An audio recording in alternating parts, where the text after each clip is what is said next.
news as far as the Afghanistan versus New Zealand match is concerned. It has been called off. The first test match has been abandoned, and that is in Asia. 91 years match abandoned due to rain.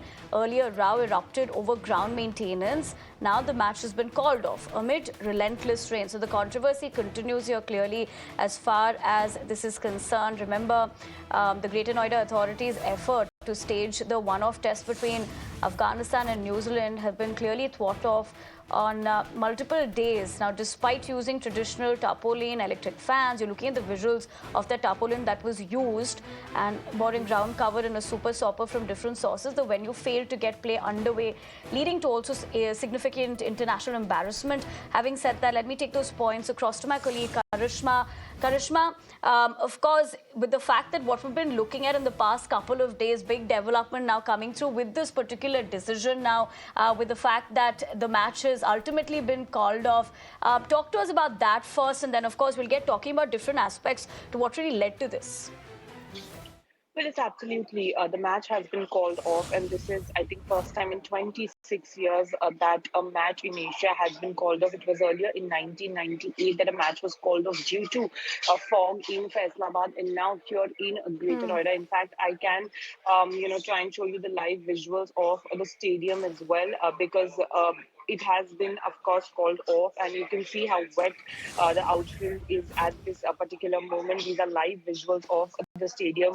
The area that I'm showing you currently is where the covers have been pulled away, and we can see how wet this area is. Any sort of electrical fan or anything that they have tried in the last 5 days is not going to help this stadium, come back to life. And it is very, very embarrassing, of course, that not a single ball has been bowled. And more importantly, Nivedna, what we need to understand is that 2 days was bright and sunny. Sunday it rained, because of which Monday match did not happen, and Monday evening it rained. Tuesday match did not happen. These were the two days that it did not rain. Monday it rained after the test match timing was over, and it did not rain a lot. So obviously questions have to be asked of the ACB as well. This is an ICC approved stadium, which is correct, but BCCI hasn't held its matches here, I think, after 2016 or 17. So the question really is that why couldn't ACB follow the home board model, even though it was logistically okay for them or cost effective for them? Why couldn't they follow what the BCCI was doing? That if there is a home board that is not hosting matches, then ACB also should have chosen to not host their matches here. These are some of the questions. The press conference is going to happen right behind me, so it is where we will, of course, ask these questions to the coaches of the Afghanistan cricket team, and also understand from New Zealand how they feel about time being wasted for a whole of a week for what they have been in Greater Noida. Right, Karishma, in fact, as you put things into perspective for us as well, you were also there previous time when this really transpired, while this was developing, of course.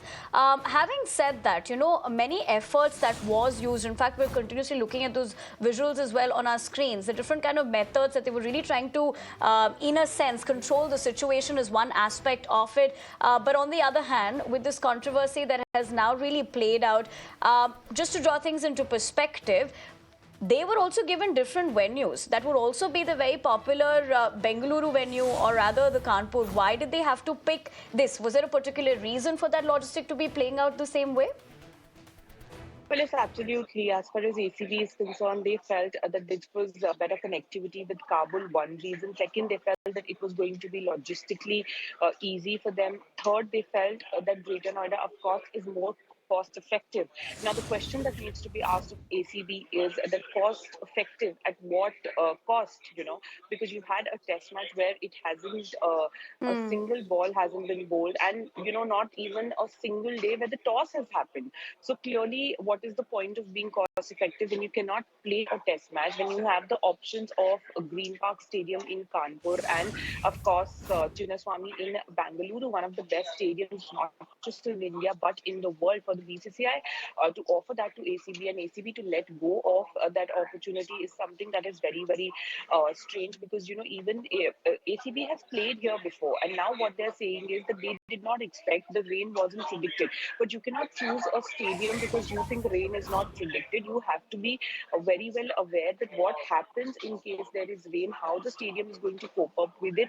There is a drainage system in the stadium, but it is second to none. It's non-existential here in the stadium because the rain is going nowhere. It is getting collected on the field. I will try and again show you the live visuals of the stadium, this particular stadium. I'm just trying to emphasize and zoom in on the water that is present at the stadium. Now let's understand, it hasn't been pouring here in New Delhi or in Greater Noida. It has been very, very light rain, but yes, it has been happening for the last couple of hours. It is on and off, but this amount of water to be collected on the stadium and for it to be so wet is obviously very, very strange. And Nivedna, we'll have to cut live now as the press conference is about to start. So we will, of course, be bringing the press conference live as well, so we can ask the questions to the competent authorities. Right, Karishma. Thank you very much for joining us in the broadcast and helping us better understand